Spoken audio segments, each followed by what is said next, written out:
जनवरी का महीना था। 4 दोस्त विवेक, दीपक, नितिन और आकाश टूर पर निकले थे। सबसे पहले वो पहुंचे आगरा फोर्ट। तब तक रात काफ़ी हो चुकी थी और कड़ाके की ठंड पड़ रही थी। आगरा फोर्ट में पीछे की तरफ कोई भी आता जाता नहीं था। वहाँ सिर्फ 1-2 लोग तंबू लगाकर रहते थे और वहाँ पर घूमने के लिए भी कोई नहीं आता था, क्योंकि आगरा फोर्ट बहुत बड़ा है। विवेक अपने दोस्त के साथ वहीं पर बैठा था। ठंड काफ़ी हो रही थी, इसलिए उन लोगों ने आग जला ली, पर उन्हें डर था कि कोई यहाँ न जाए उन्हें डिस्टर्ब करने के लिए। पर रात के करीब 2 बज रहे थे, इसलिए वहाँ किसी के आने की कोई संभावना नहीं थी। चारों दोस्त आग जलाकर आपस में बातें कर रहे थे। इतने पर नितिन कहता है, क्या मस्त जगह है, कभी यहाँ पर राजा महाराजा लोग रहते होंगे। सैकड़ों सैनिक यहाँ पर खड़े रहते होंगे जहाँ पर हम लोग बैठे हैं। हो सकता है यहीं पर कितने लोग मारे गए हों। पर आज देखो, इतना बड़ा किला खाली पड़ा है। अब यहाँ सिर्फ घूमने के लिए लोग आते हैं। दीपक अपनी जगह में खड़ा होकर कहता है, अच्छा हुआ हम लोगों ने कोई होटल नहीं लिया, और हम लोग अब आगे कहीं पर भी जाएंगे तो कभी होटल नहीं लेंगे, ऐसे ही रात बिताएंगे। कितना अच्छा माहौल लग रहा है, और इस तरह के डरावने एक्सपीरियंसेस करने में बहुत मज़ा आता है। इस पर विवेक बोला, तो ठीक है, हम सब जहाँ भी जाएंगे ऐसे ही रात बिताएंगे, जो कि बहुत डरावनी हो, और उसमें 4 चाँद लगाने के लिए हम में से हर बार कोई ना कोई एक भूतिया कहानी सुनाएगा। लेकिन वो कहानी बनावटी नहीं होनी चाहिए। सच में उसके साथ वो घटना घटी होनी चाहिए, क्योंकि हर किसी के साथ कभी न कभी डरावनी घटना होती ही है ना नितिन? तो ठीक है विवेक, प्लान तूने बनाया है तो सबसे पहली कहानी तू ही सुनाएगा। के बाद हम सलाह कर लेंगे कि फिर कहानी कौन सुनाएगा। ठीक है विवेक? विवेक ठीक है, तो दिल थाम कर तुम लोग बैठ जाओ और सुनो दीपक, ये कहानी तुझे ज़रूर पता होगी, क्योंकि तेरे साथ जो हादसा हुआ था मैं वही कहानी सुनाने वाला हूँ। इस पर दीपक कहता है, अच्छा वो कहानी सुनाने जा रहा है तू? यार उस बारे में मैं सोच लेता हूँ ना, तो मेरे रोंगटे खड़े हो जाते हैं। ठीक है, सुना, मज़ा आएगा। फिर विवेक कहता है, तो कहानी यहाँ से शुरू होती है कि रात के करीब 1 बजे हाईवे पर मैं अपनी स्कूटी पर कहीं जा रहा था। हाईवे पर दूर दूर तक कोई भी दिखाई नहीं दे रहा था। चारों तरफ बस सन्नाटा था। हवाओं की भयानक डरावनी आवाज़ें मेरे कानों में बार बार पड़ रही थी।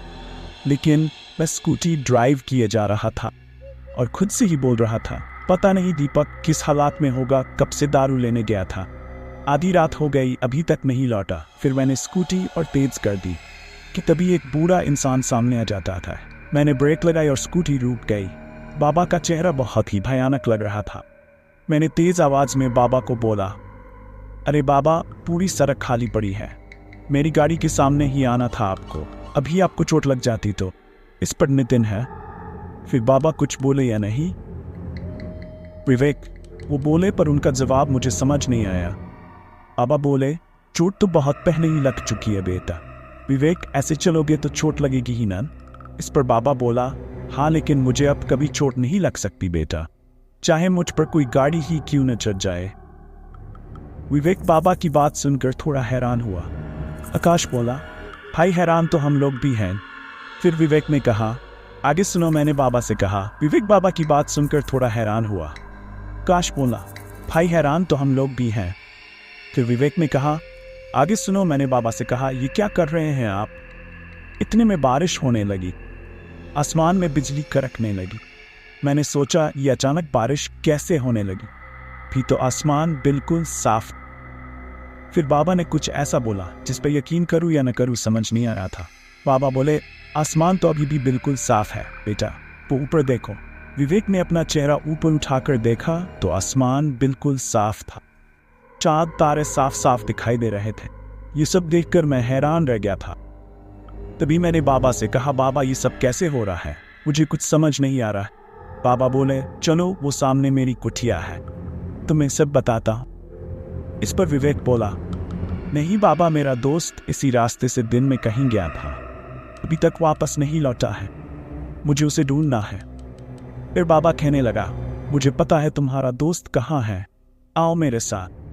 बाबा की ये बात सुनकर मैं फिर से हैरान हो गया। मुझे कुछ समझ नहीं आ रहा था कि ये बाबा जी तो अनजान है, उन्हें दीपक के बारे में कैसे पता?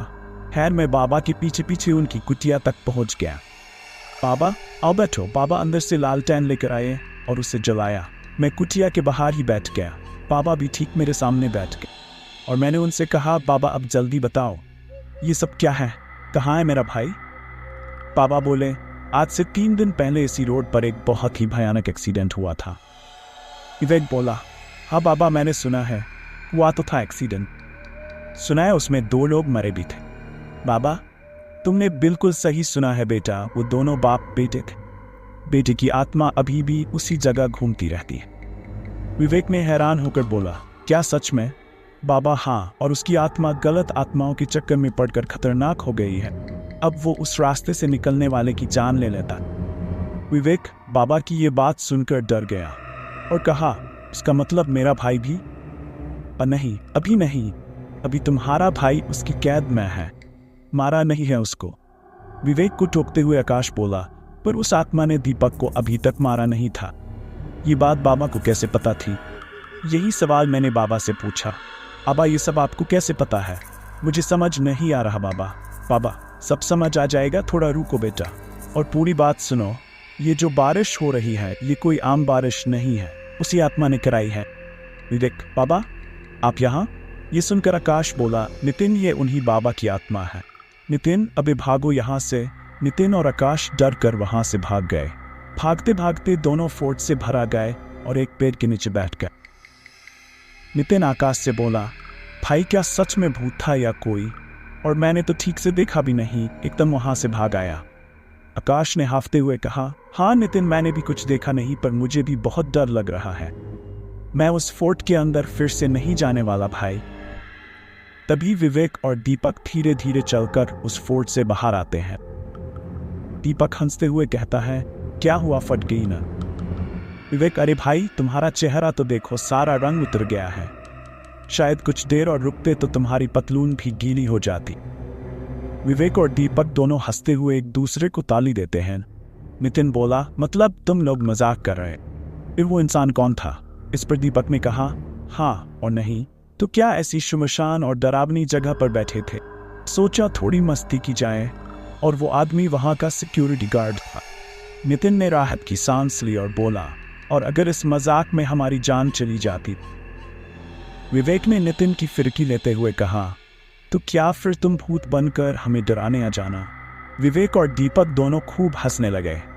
फिर वो चारों दोस्त वहीं बैठ जाते हैं और दूसरा दोस्त एक नई कहानी सुनाने लगे।